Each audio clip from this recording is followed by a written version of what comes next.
కన్ను మూసుకుని కన్ను తెరిచేసరికి దాదాపుగా 2 సంవత్సరాలు కళ్ళు మూసుకుంటూ అయిపోయింది. మొత్తానికి 5 బడ్జెట్లు ప్రవేశపెట్టే అవకాశం రాష్ట్ర ప్రభుత్వానికి ఉంటుంది. అందులో 2 అయిపోయినాయి. 3వది ఇప్పుడు మార్చిలో, ఫిబ్రవరి చివరిలోనో మార్చిలోనో 3వ బడ్జెట్ ప్రవేశపెడతారు. దాని తర్వాత ఇంకా మిగిలి ఉండేది 2. ఇక్కడ నుంచి ఒక 3 సంవత్సరాలు.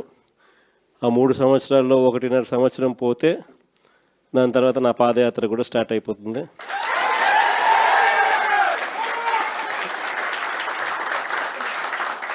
దాని తర్వాత మరో 1.5 సంవత్సరం నేను కూడా ప్రజలతోనే రోడ్ల మీదే ప్రజల్లోనే మమేకమవుతూ ఆ ప్రయాణం కొనసాగుతుంది. ఇది మరీ ముఖ్యంగా ఎందుకు చెప్పాల్సి వస్తూ ఉంది అంటే, ఈరోజు పరిపాలన చాలా అంటే చాలా అన్యాయంగా జరుగుతూ ఉంది. రెడ్ బుక్ రాజ్యాంగంతో ఎక్కడా కూడా ఎవరినైనా కూడా ఏమంటే అది నేను చేసేయచ్చు అని ఖండకావరంతో ఈరోజు పరిపాలన సాగిస్తూ ఉన్నారు. పాలనంతా కూడా అబద్ధాలు, మోసాలు. ఆ అబద్ధాలు ఆడుతున్నావయ్యా, మోసం ఎందుకు చేస్తున్నావయ్యా అని చెప్పి గట్టిగా నిలదీస్తే రివర్స్ ఉల్టా కేసులు పెడతా ఉన్నారు. పోలీసులను పంపిస్తూ ఉన్నారు. పోలీసు వ్యవస్థ ఎప్పుడు చూడని విధంగా దుర్వినియోగం అయిపోయిన పరిస్థితులు మొట్టమొదటిసారిగా చూస్తూ ఉన్నాం. ఇవన్నీ కూడా ఈరోజు మనకు కనిపిస్తూ ఉన్నాయి. మరోవైపున పాలన ఎలా సాగుతూ ఉందని ఒకసారి చూస్తే, పాలనలో ప్రతి ఇంట్లో కూడా ఈరోజు చర్చనీయాంశంగానే ఉంది. ప్రతి ఇంట్లో కూడా ఈరోజు చర్చ జరుగుతూ ఉంది. జగన్ ఉన్నప్పుడే బాగుండేది, కనీసం ఆయన ప్రతి నెల ఏదో బటన్ నొక్కుతూ ఉన్నాడు, ఖచ్చితంగా మాట చెప్పినాడు, మాట ప్రకారం నిలబడ్డాడు. ఈరోజు జగన్ పోయాడు, చంద్రబాబు నాయుడు ఏమో బిర్యానీ పెడతానని మోసం చేశాడు, ఉన్న పలావు పోయింది, ఇప్పుడు బిర్యానీ కూడా పోయింది అని చెప్పి ఈరోజు ప్రతి ఇంట్లో కూడా చర్చనీయాంశం జరుగుతూ ఉంది. ఈరోజు నిజంగానే ప్రతి ఇంట్లో కూడా పోలికను చూస్తూ ఉన్నారు. ఆ రోజు ఇదే రాష్ట్రం, ఇదే బడ్జెట్, ఇదే పరిస్థితుల్లో అప్పుడు ఇంకా దారుణమైన పరిస్థితులు, కోవిడ్ వచ్చి 2 సంవత్సరాలు అతి దారుణమైన పరిస్థితులు ఉన్నప్పటికీ కూడా ఎప్పుడూ కూడా ప్రభుత్వ కష్టాలను ఎప్పుడూ ప్రజలకు చూపించి ఎప్పుడూ కూడా పథకాలను ఎగరగొట్టాలి అని చెప్పి ఏ రోజు మన ప్రభుత్వం ఎప్పుడు ఆలోచన చేయలే. మన కష్టాలు ఎన్నున్నా కూడా ముఖంలో చిక్కటి చిరునవ్వే మెయింటైన్ చేశాం. ప్రజలకు మాత్రం చెప్పిన ప్రతి మంచి కూడా చేసి చూపించిన ప్రభుత్వం మనది.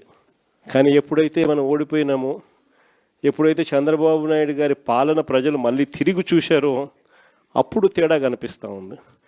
జగన్ వల్ల మంచి జరిగింది, జగన్ ఎలా చేయగలిగినాడు, చంద్రబాబు నాయుడు ఎందుకు చేయలేకపోతా ఉన్నాడు, చంద్రబాబు నాయుడు అంత అబద్ధాలోడు, మోసం చేసేవాడు ప్రపంచ చరిత్రలో ఎవడు ఉండడు అని కూడా చెప్తా ఉన్నారు. ఉచితాలు అనుచితంగా తయారై పరిమితులు దాటి తాత్కాలిక రాజకీయ అవసరాల కోసం ఈ ఫ్రీబీస్ ఉచితాలు ప్రకటించడం, అమలు చేయడం అలవాటుగా మారిపోయింది. ఈ పార్టీ ఆ పార్టీ అని అన్నాం. దానివల్ల రాష్ట్రాల యొక్క అభివృద్ధి పుట్టుబడుతుంది. ప్రభుత్వాలు విపరీతంగా అప్పులు చేస్తున్నారు, తాహత్తుకు మించి. మన పల్లెటూరులో నాకు బాగా గుర్తు, ఎవరన్నా అప్పు కావాలంటే కొంతమంది ఈ అప్పు కడతారని నమ్మకం లేకపోతే ఎవరన్నా పూచి ఖర్చు తీసినారు, గ్యారెంటర్ అని చాలా మంది వచ్చి మా మామ దగ్గర సంతకం పెట్టుకునేవాళ్ళు గ్యారెంటర్. గ్యారెంటర్ అంటే వాళ్ళు కట్టకపోతే నేను కడతాను అన్నట్టు. అందువల్ల అప్పు ఇచ్చేటప్పుడు అప్పు ఇచ్చే సంస్థలు ఈ ప్రభుత్వానికి తిరిగి కట్టగలిగే స్తోమత ఉందా? నేను అప్పు చేస్తాను, నేను ఉత్సాహిస్తాను, నేను ఎలక్షన్లో ప్రయోజనం పొందుతాను, తర్వాత వచ్చే గవర్నమెంట్ వాళ్ళ కర్మ వాళ్ళది అన్న ధోరణి వాళ్ళ రాజకీయాల్లో కనపడుతుంది, రాజకీయ పార్టీలు. మనం తాజా ఉదాహరణ కూడా చూసాం. రాష్ట్ర ప్రభుత్వం ఆర్థికంగా ఆంధ్రప్రదేశ్లో ఉన్నాం కాబట్టి ఉదాహరణ చెప్తున్నాం ఎంత ఇబ్బంది పడుతుందో. ఆ మధ్య ఆయన మన రేవంత్ రెడ్డి గారు కూడా తెలంగాణలో నేను 1వ తారీఖు జీతాలు ఇవ్వలేను, దయచేసి మీరు ఏమనుకోవద్దు, కోఆపరేట్ చేయండి, రాష్ట్రం ఇబ్బందుల్లో ఉంది అని కూడా ఆయన బహిరంగంగా చెప్పాడు. నేషనల్ టీవీ ఇంటర్వ్యూలో కూడా చెప్పాడు. ఏమంటే ఎందుకు ఇబ్బందుల్లో ఉంది? పరిమితులు దాటి శక్తిని మించి అప్పులు చేశారు కదా. ఆ అప్పులు కూడా ఏదైనా దీర్ఘకాలిక ప్రయోజనం కలిగించే ప్రాజెక్టులకో, ఇరిగేషన్ ప్రాజెక్టు, పవర్ ప్రాజెక్టు కొంత రిటర్న్స్ వస్తాయి. మళ్ళా అట్లా కాకుండా ఇలాంటి పథకాలు, జనాకర్షణ పథకాలు పెట్టేందుకు మేము ఇది ఉచితంగా ఇస్తాం, మేము మహిళలకి బస్సులో ఫ్రీగా ఇస్తాం, ఎవరన్నా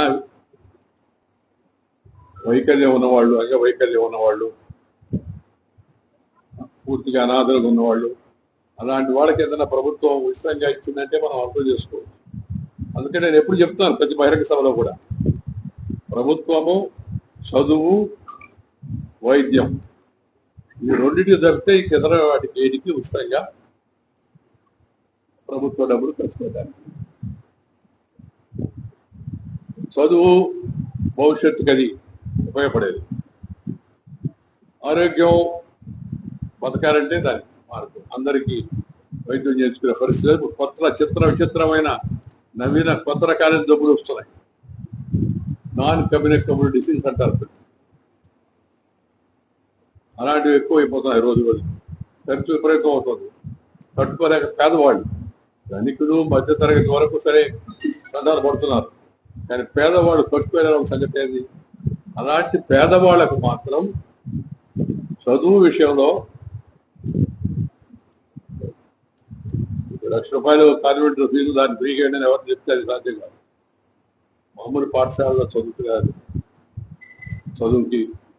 అలాగే వైద్యం, ప్రాథమిక వైద్యం, దీర్ఘకాలిక వైద్యం ఇబ్బందులు బాధపడుతున్న వాళ్ళకి ప్రభుత్వం చేయూతనందించి ఆ పేరు ఏదైనా కానీ వాటికి మాత్రమే వీటిని పరిమితం చేయాలా. ఇంకొక విషయం నేను చెప్పదలుచుకుంది ఏంటంటే, ఏ రాష్ట్ర ప్రభుత్వం అయినా తెచ్చిన అప్పులు ఎలా కట్టబోతుంది అనేది కూడా ప్రజల ముందు ఒక అఫిడవిట్ దాఖలు చేయాలి. కోర్టులో కాదు, ప్రజల ముందు ఒక అఫిడవిట్. ఈ రాష్ట్ర ఆర్థిక బడ్జెట్ ఇంత, అప్పు ఇంత ఉంది ప్రస్తుతం, నేను మళ్ళీ ఇంత అప్పు తెస్తున్నాను, ఈ 5 ఏళ్లలో అప్పులు తీర్చడానికి ఇది మార్గం, సంవత్సరానికి ఇంత కడతాను. సొంతం కాదనుకోండి, ముఖ్యమంత్రి గారి కానీ మంత్రులు కానీ ఆర్థిక మంత్రి గారు ఆ ప్రణాళిక అసెంబ్లీ ముందు పెట్టి ఆమోదింపజేయాలి. అప్పు తీసుకునే ముందు ఆర్థిక వ్యవస్థ చక్కబడుతుంది. నిదానంగా అయినా అభివృద్ధికి ప్రధానత, అభివృద్ధి ముఖ్యంగా నీటిపారుదల, సాగునీరు, తాగునీరు, రవాణా సౌకర్యం, రహదారి సౌకర్యం, అలాగే నేను ఇందాక చెప్పినట్టు ఈ ప్రాణాంతకమైన వ్యాధులు పేదవాళ్ళకి సంక్రమించినప్పుడు వాటిని ఆదుకోవడానికి వాటిపైన ఎక్కువ దృష్టి పెట్టాలి. ఇంగ్లీష్లో ఒక సామెత ఉంది, నేను ఎప్పుడు ఉపన్యాసాలు చెప్తుంటాను, తెలుగులో కూడా అదే సామెత. చేపను పట్టేది నేర్పించండి, చేపను ఉచితంగా ఇవ్వద్దు. మధ్యాహ్నం నువ్వు కొరమేనిస్తే సాయంత్రం నాకు బొచ్చి కావాలని అడుగుతాడు. ఎవడైనా అంతే, ఫ్రీగా ఇస్తాడు. వద్దంటారా? మీరు వద్దంటారా? చెప్పారు. నేను ఎవరైనా వద్దంటారా? ఫ్రీగా ఇస్తామంటే ప్రజల్ని తీసుకోవద్దని మనం చెప్పలేము. దాంతోపాటు ప్రభుత్వాలు ఎందుకు కొద్దిగా ధైర్యంగా పోతున్నాయంటే, సాయంత్రం వల్ల ప్రభుత్వానికి వెనక్కి వస్తుంది కాబట్టి ఉచితాలు ఎక్కువ అవడం వల్ల ఉదయం ఉచితం, సాయంత్రం అనుచితానికి మళ్ళా ఏం చెప్తాను మీకు అందరికీ అర్థం